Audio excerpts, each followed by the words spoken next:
You're listening to the To Write Love on Our Arms podcast, a show about mental health and the things that make us human.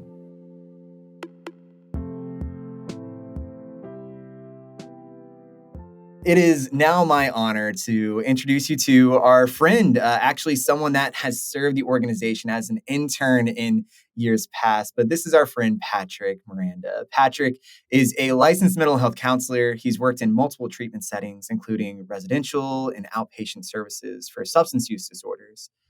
Patrick also has experience working with adolescents, adults, and families with a range of therapeutic issues, including addiction, mood disorders, trauma, and suicidality. He especially enjoys working with those in the LGBTQ plus community. And in his downtime, Patrick reads a lot and plays an exceptional amount of video games. And it's an honor to reconnect with our dear friend Patrick. For today, we're talking about borderline personality disorder. And this is our attempt to connect with a mental health professional to help us better wrap our minds around specific mental health challenges. And it occurs to me that BPD, among many mental health challenges, is one that is so saddled with labels, with terms, with ideas, more so than even symptoms and diagnoses. So can we, from the outset, just get a proper working definition for what is borderline personality disorder? Yeah, absolutely. I totally agree with you. Borderline personality disorder is, in my experience, one of the most stigmatized, to the point where people I've worked with before, clinicians, either don't want to give the diagnosis or to tell their clients that that's what they're thinking. And so it definitely is something that, and I know overall in my life, in my experience, language really matters, but like for this particular label, so to speak, seems to matter a lot. And so we, from a clinician perspective, borderline personality disorder is a set of symptoms, right? And that's how we diagnose. We diagnose based on criteria and symptomology. And so for borderline personality disorder, we think of personality as this pervasive kind of thing, something that is enduring, long-lasting. Even though in the more recent years, we're shifting a little bit on what personality means. So we've got 9 things that we're looking at, and someone with borderline personality disorder, in order to meet criteria, would have to hit at least 5 of these. And so that's a very all or nothing, black and white kind of way to diagnose something, but that's how we do it. That's how we do it with all of our disorders, is we have these set of things and you have to hit it, or if you don't hit it, we got to come up with another label, which is why you'll have multiple sort of disorders that look very similar and are kind of under an umbrella. So for borderline personality disorder, we've got number 1, frantic efforts to avoid real or imagined abandonment.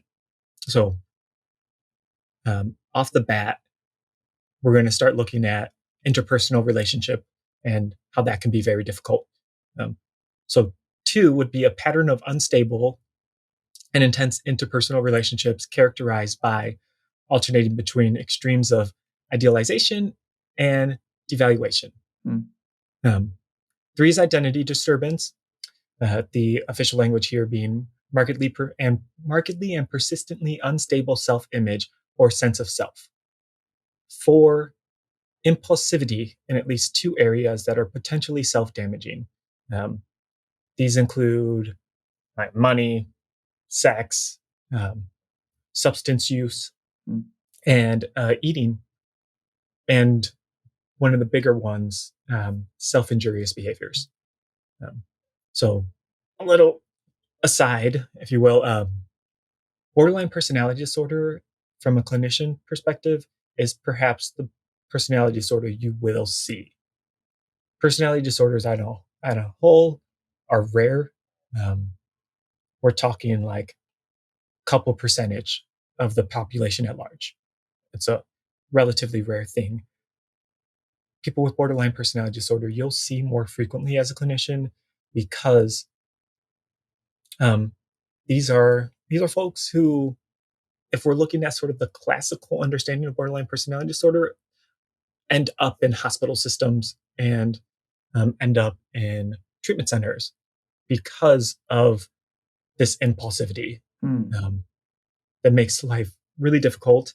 And if you've known anyone with a substance use disorder or with an eating disorder, you know that the severity of those oftentimes require uh, an, a treatment center that's pulled away from their life, right?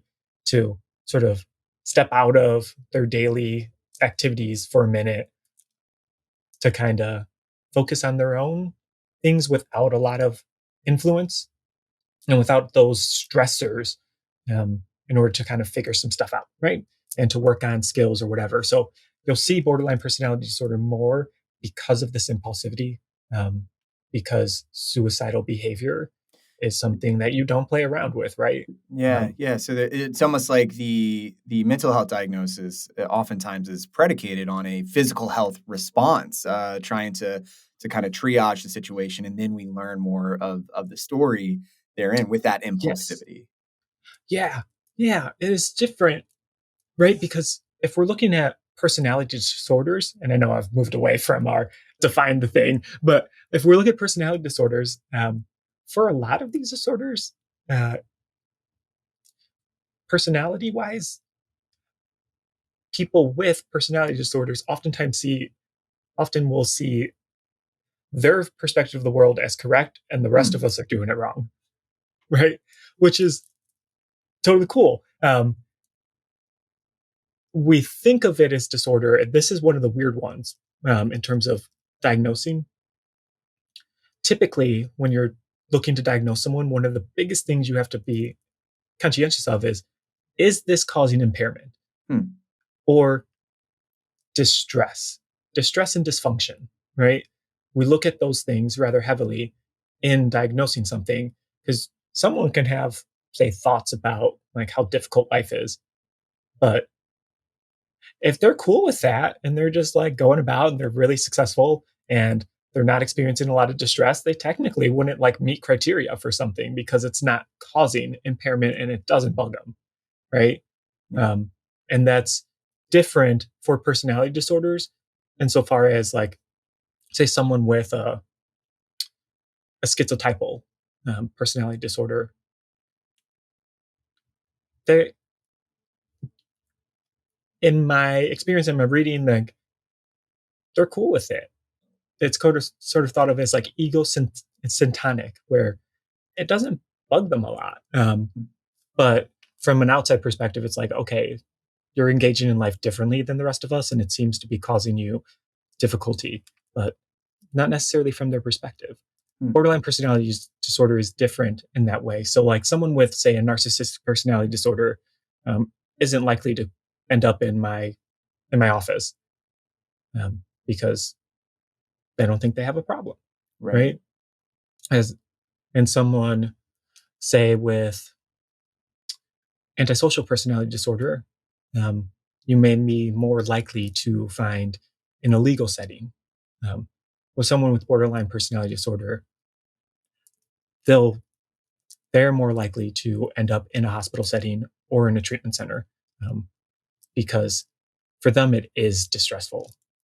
There Yeah. is that understanding for themselves of having this dysfunction and this like a way of approaching life that just isn't fun for Yeah. them. And that totally makes sense to me. But to bring it back around, that seems to stem a lot from like you'll see that because of the impulsivity and number 5 on the criteria being recurrent suicidal behavior, gestures, or threats. Um, and then this is old language, but it's what's in the DSM. But they talk about self-mutilating behavior, Hmm. which is not a phrasing we really use that much anymore. But um, those things like if you have a family member who is like making threats of suicide, you're likely going to want to take them to seek help, right? So anyway, those are 1 through 5. 6 is affective instability. This is caused by marked reactivity of mood, so intense dysphoria, anxiety, irritability, that can last for hours, but usually doesn't last more than a few days. Um, Chronic feelings of emptiness, which can sort of be tied back to this like efforts to avoid abandonment. Yeah. And then inappropriate, intense anger or difficulty controlling anger, for example, frequent displays of temper um, or physical fighting. And then the last one on the list there is transient paranoid ideation or severe dissociative symptoms. Well, those are our boxes, right? That's our box. And Yeah. So let's back up a little bit and let's yeah, assume this is a conversation we're having almost like in an elevator style pitch. And sure. so if we had just a couple minutes to break down what is borderline personality disorder, what are some of the key buckets that you're looking at as someone who is responsible as a therapist and as a counselor for diagnosing? What are the first things that you're going to be looking at to define what BPD is? Sure. If I'm having a conversation, like just a sort of casual, so to speak, conversation about borderline personality disorder, it probably starts with phrasing that you may have heard before. In fact, there's a book titled this, like, I hate you, don't leave me.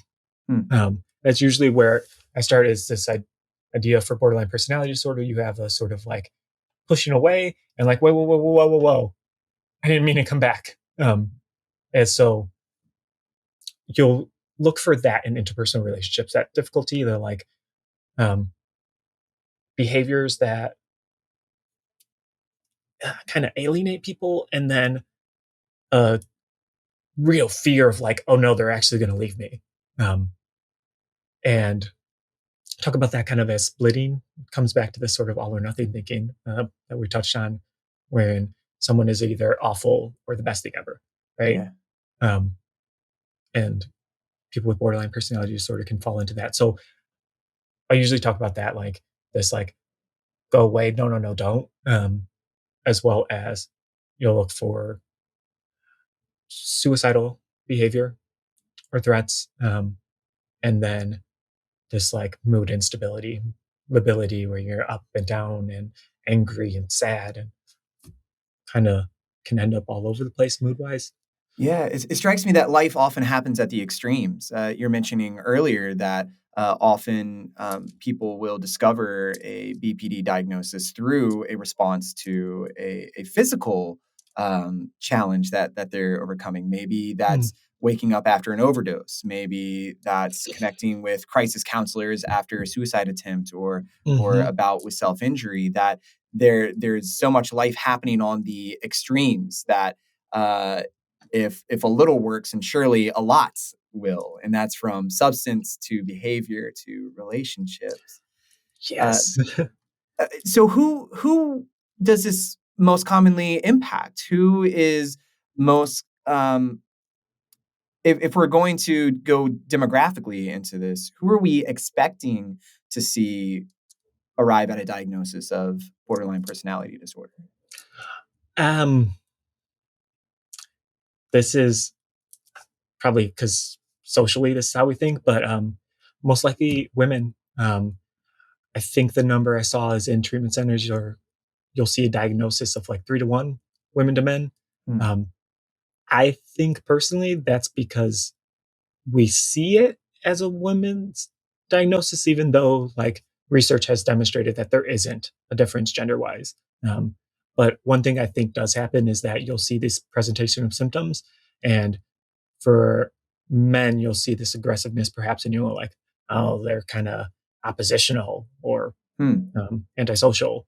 And for women, people I think tend to think more along the lines of, oh, they're emotional, um, which is the same thing, but Yeah. it's the same thing. That's how they But socially present, yeah. yeah, And about how many people, experience or will experience BPD in their lifetime? I think generally, like general population at large, like 1%. We're looking at lifetime prevalency. I think of like 5.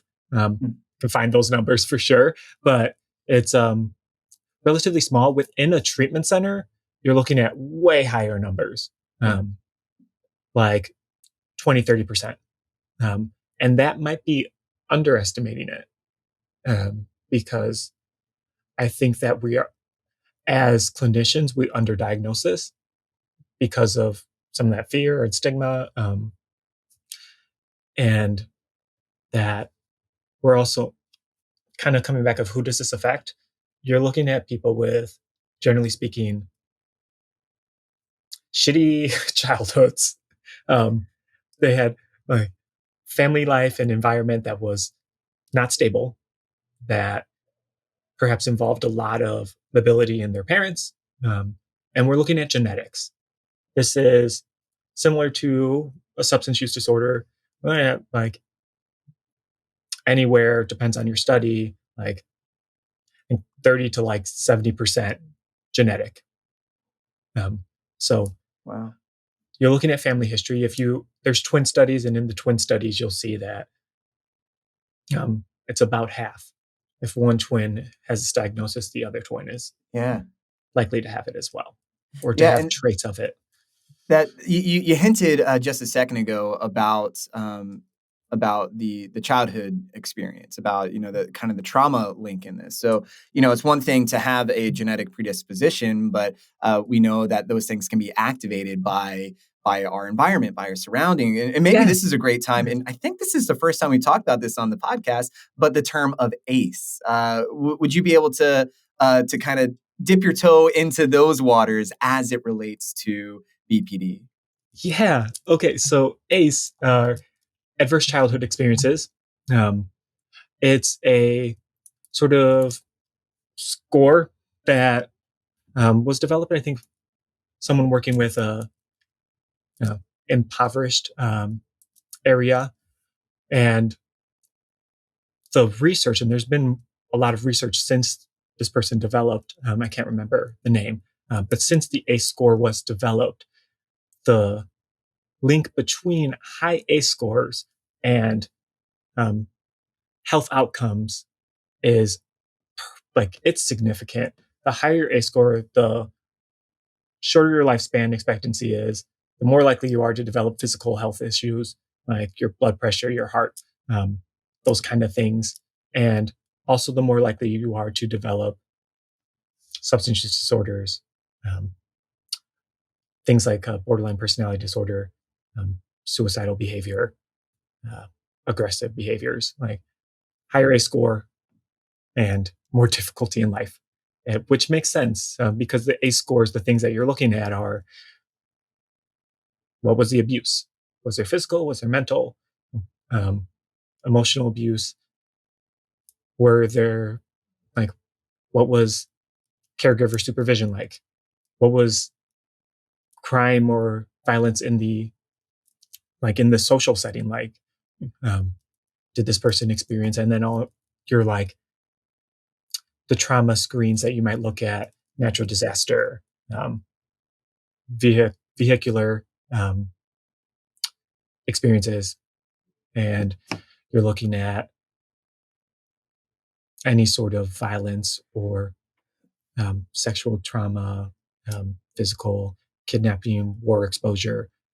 And war exposure, we also know, looks like growing up in a neighborhood where there's a lot of, say, gang violence. Yeah. All those things are on the ACE score. And It yeah. it strikes me, I mean, so much of our conversation with Jen, throughout this episode, and our conversation with you is we often come back to this language of, black and white thinking, of it's hard to find the gray. And when you're talking about, some of these ACE, score metrics, these adverse situations, these are black and white. Like, these are objectively horrible things, whether it's a flood or a tornado or a car accident, a loss of a sense of safety, a loss of a nurturing role, a loss of innocence. These are things that we rightly push back against. But we're seeing this link between these things that we did not choose, Mhm. resulting in a lens through which that we're we're viewing the world, Yeah. and where it is, if you've experienced something that is so extremely horrible, of course, I think it's natural to try to offset some of that with things that are exceptionally great. But that's a wide gap in between those 2 points to navigate. Yeah. It in a sense, it makes sense on, like, the most base level, understanding of it. And in all of this, having learned the symptomatic criteria, having walked through some of these scenarios. For those of you that are listening, if you've not gone to school for a degree in clinical psychology or counseling, it is not your role to diagnose a friend or a family member. It's simply our role to care for, to listen to, and to Mhm. ask questions about, man, like this sounds hard. Have you thought about talking to someone about this? So that's just a caveat there. That our purpose of this conversation with Patrick is not to go on a witch hunt of who is and who is not, and am I Yeah. and or am I not. But this is about trying to combat the more socially damaging labels of, Yeah. yeah, of abusive relationships, and of hysterical thinking, and like this, that, and the other. Like, let's scale it back. Let's look at what are the most human parts of borderline personality disorder. And before we advance, I kind of want to just break down that word borderline. Do you have any sense of etymology of why borderline attached to Yeah. personality disorder? Um, because we are slow to change our language. We're talking like initial DSM language here. Back when we used words like neurosis. Hmm. And in fact, that's what borderline is, on the border of neurosis and psychosis. Hmm. Um, so that's where that language comes from, ages ago, and we just never changed it. Hmm. It's still there. Yeah. So we get to, yeah. So to anyone listening, we hope that the language is gonna be less kind than the people that are there to make sure that you are safe, that you are cared and heard, and understood among everything else. So let's go to that direction. We've talked about how BPD presents. We've talked about what goes into a Mhm. diagnosis. We've talked about the who's and the what's and the whys.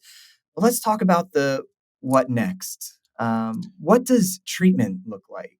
We know that there comes this label, as our friend Jen was saying, this understanding that this is not treatable. And we're going to go ahead and say that that's a myth, that is an untruth. So what have you, Patrick, seen in your research and your experience? What does treatment look like for someone with BPD? I think this is a very important part of the conversation. Is um, that kind of idea is this curable? Um, and yes and no, um, because we do think of personality as like a stable thing, right? Uh, but we're talking earlier of spectrum, right? That um, people will have these symptoms on a spectrum. And when we talk about, from my perspective and my approach, I don't necessarily care about the diagnosis. I want to help my client better engage in their life with like less distress, right? And so symptoms we can always look at, and I want to sort of highlight that most of my experience has been in the substance use treatment world, and so a lot of my understanding of how to approach treatment is based in that experience. And so for me, what I've seen, especially when we're looking at like a residential setting, consistency. Consistency is one of our most important things. Can we treat this? Yes, yes, we can. Um, if you want to go look at studies and the longitudinal ones, you'll see that we talk about remission. Um, those rates do improve over time. People get there faster if they seek treatment. they like hit remission faster with treatment, and the types of treatment that we're looking at, because that's kind of my role, right? Is what kinds of treatment. And I tend to be a person who looks more along the lines of cognitive based treatments, so like CBT and DBT. And in those, we're looking at how someone's beliefs and values impact their thoughts, as such impact emotional and behavioral responses, right? And you hit the behaviors, you hit the thoughts, and you try to like do it all so that you can treat a person as a whole, right? But I think consistency is really key. People with borderline personality disorder, like sometimes they come into your office and they love you. You're the bestest, and sometimes you're someone that did these awful things, and it's kind of like you're a demon in that moment. You're like, I don't know what happened, but you'll see that, and being consistent and offering support, and sometimes making statements like, I understand, or I'm hearing you, that's really upsetting. You're really angry right now. I'm still here. I'm choosing to be in this relationship. Like, I'm choosing you, even if like this thing happened, or even if we're going through this thing. Like, I'm still choosing you. I think that can be really important. Those types of validation and reassurance, as talking about people who really have a fear of abandonment, and we're talking about people who often feel lost or empty. And so I do think that people with borderline personality disorder, though there can be a really big struggle with interpersonal relationship, that it'll happen. It can happen. We're talking people who are like hit the spectrum, mothers, fathers, children, lovers, right? All of these, like, these are people, right? They're people, and people engage in relationship. That's really, for a lot of us, that's the point of life, right? Is relationship, connection to other people. And so I don't want to give the impression that you can't, right? Having this means that you don't get to have connection. That's bullshit. That's not a thing. You can. It might be hard, but you can. DBT and CBT, we're looking at those thoughts and the beliefs, those distorted ones, and trying to bring us more towards middle. Insofar as you have your black and you have your white, and we're trying to bring you somewhere closer towards a middle, utilizing both rational thought and emotion to sort of adjust behavior and your responses to things. One of the things that's really difficult for people is reactivity. And so you might have this big emotion, and trying to learn how to regulate that, or even sometimes you're going to have it. So let's talk about how to bring you back down to level faster. Let's talk about how to communicate with other people and have those assertive communications and take responsibility for your stuff. Even as you say, address someone else's stuff and how their behavior impacted you. So we look at those thoughts, we look at the behaviors, including how do you regulate, how do you ground yourself, what are your relaxation, what is your self-care. And then for me, my go-to behavioral things for any person in my office, these are like cliched, right? But are you exercising? Are you sleeping? Are you eating? And are you going outside? And are you hanging out with people, right? Let's make sure that those things can happen in your life, which can be really difficult in my background, because you're talking about people who often, like, if you've been using for the past decade, you may not have friends. So who are you hanging out with? You may not have money to go out and do things. So how does that work? And you may have alienated a bunch of people in your life. So that can be difficult, right?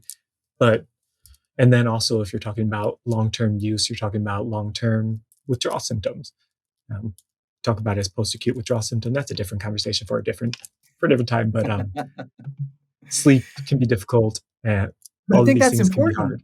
I think that's so important because it shows that also many mental health diagnoses, many mental health challenges, they don't exist on their own islands. That there is this phenomenon that is more prevalent than probably it's not of comorbidity that you and again addressing this black and white thinking, you aren't just one thing.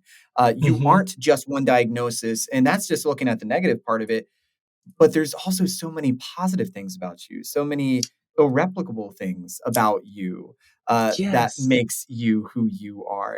And it strikes me that I love that about CBT and DBT. That it's one thing to be mindful of your thoughts. It's another thing to peel it back and say, what's driving these thoughts? Not just what am I thinking, but why am I thinking Yes. this? But yeah, so you've addressed CBT, you've addressed DBT. We've also addressed some trauma informed um, Yeah. modalities. So what are if we're looking to address some of the roots, or at least acknowledge some of the roots of what could be triggers to a BPD diagnosis? What are some treatment models that you've seen be effective in addressing these challenges? Sure. There is a whole slew of like treatment modalities that can be effective. I just skew towards those because I do believe that they hit at schema Hmm. and at core beliefs, and that's where a lot of my therapy ends up. Is what's your core belief there? Let's find it so we can talk about that, Yeah. um, because that's where your lens for the world comes from. That's where the thinking comes from. But in terms of that, in like trauma informed care, I personally will sometimes go to a thing called seeking safety, which is about like mourning and reconnecting with life, and developing safety before you do that. Um, EMDR can be really effective for addressing the trauma in the first place and looking back at those things.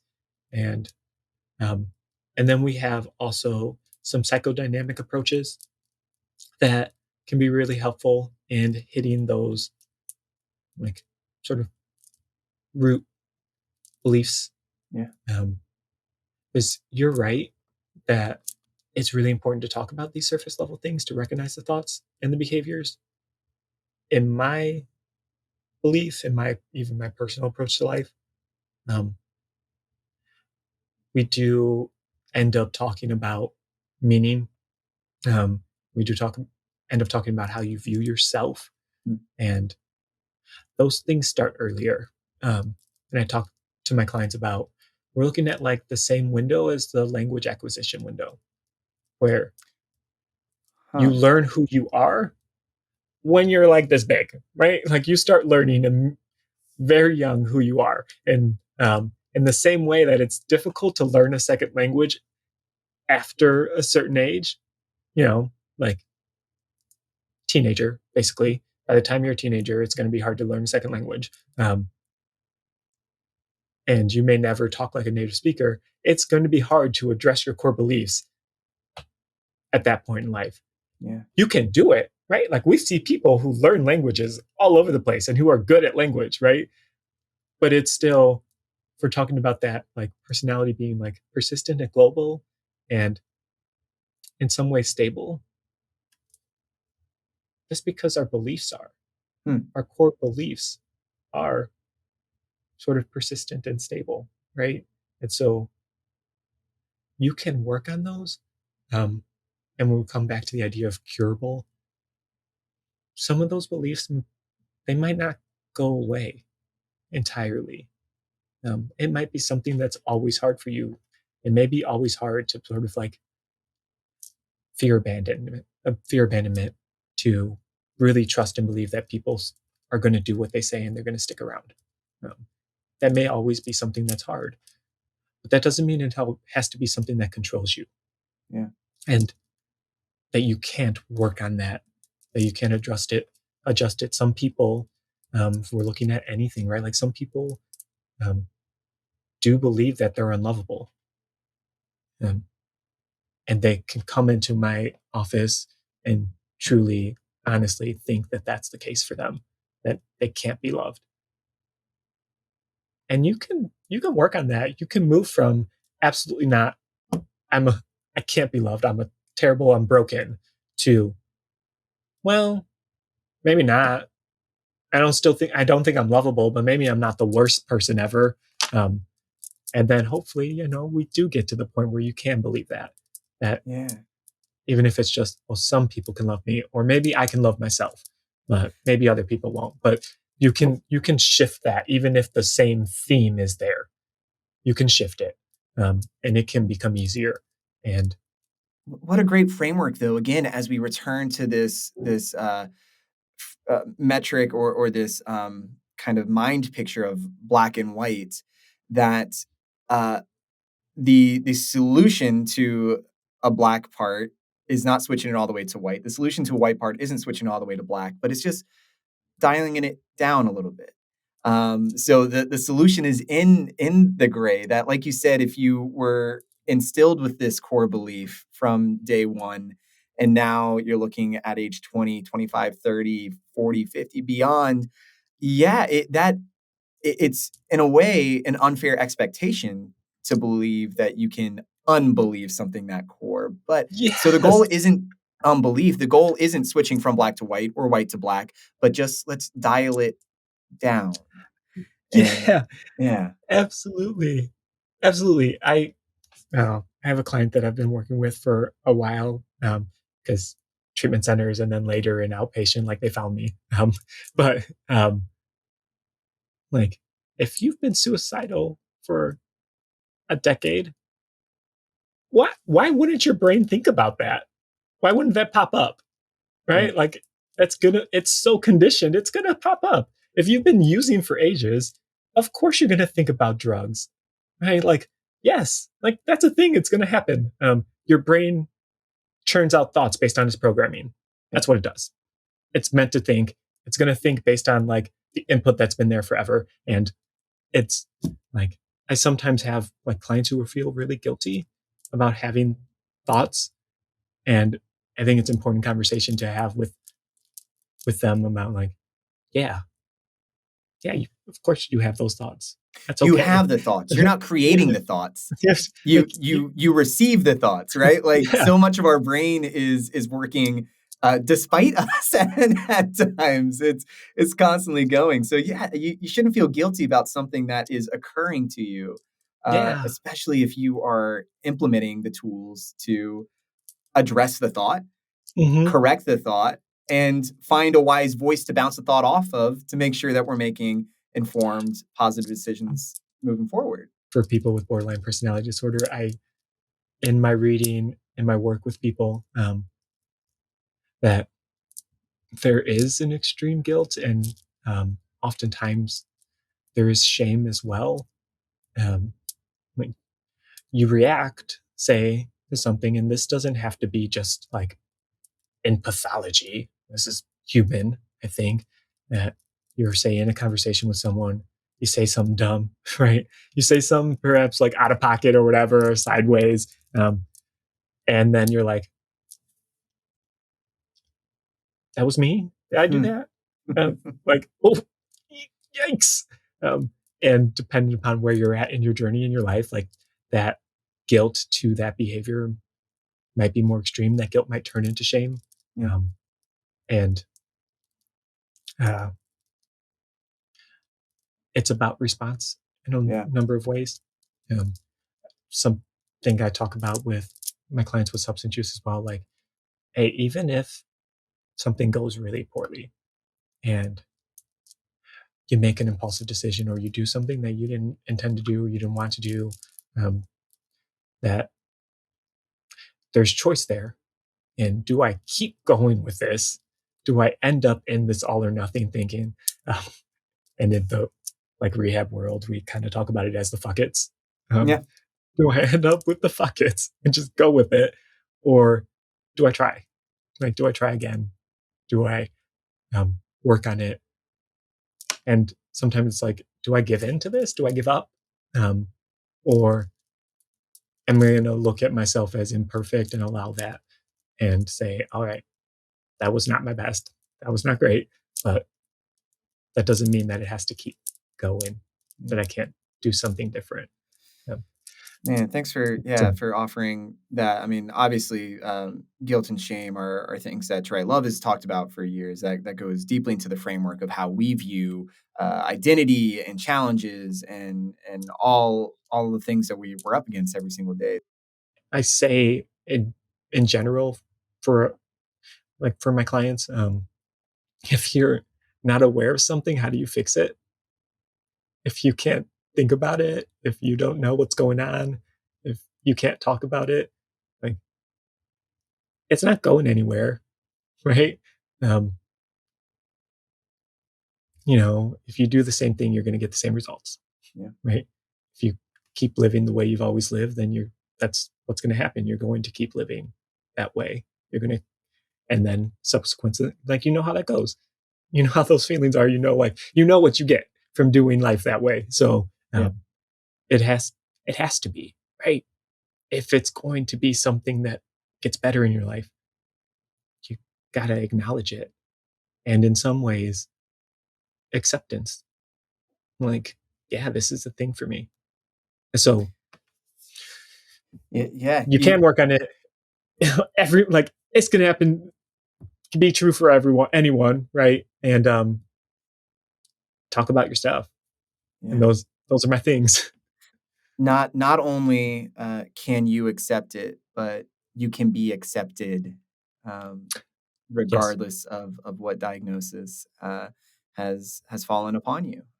So, Patrick, thank you so much for your wisdom, for your compassion, for just the honestly the fun and candid conversation around this. And I think that that's another proof is like this is something that belongs in everyday conversation between friends, that it doesn't have to be consigned to a therapist chair. But these are all things that are worthy of conversation, simply put, because it's about people and people Mhm. are worth that conversation. So thank you again so much. You're welcome.